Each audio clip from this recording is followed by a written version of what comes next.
It's back to school season and districts are getting their policies and procedures in place. In Cabarrus County, school board members are changing the way parents can object to course materials that their kids are learning. Queen City News Northeast Bureau Chief Sydney Heiberger joins us now in the studio. Sydney, things got pretty heated at tonight's board meeting.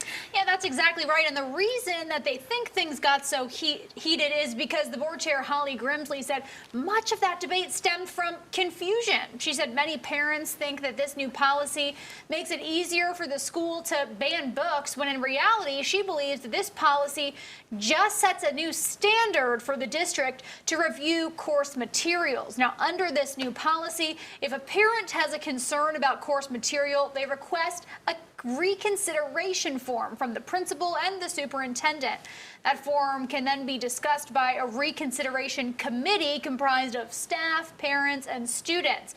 The committee would have to make their decision based on legitimate educational reasons following that statewide instructional standard, and not solely because they don't agree with the ideas expressed. But still, some parents are worried about the flip side. This policy doesn't include any process to reinstate books that have already been banned.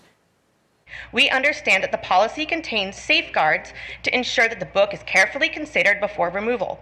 However, we are concerned about what could happen if a book moved through an appeal process to the board without a clear checks and balances laid out in their own processes for the policy.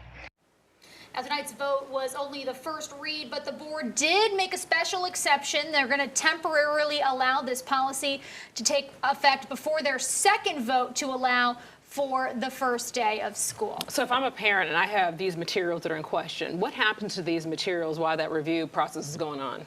Yeah, so this new policy says that the materials stay in place during the new process until the committee officially makes their decision, but parents, as always, can still request alternative materials in the meantime. It's also worth noting here that any decisions made by the committee would only affect the school in question, not the whole district. All right, Sydney Heiberger live in the studio for us.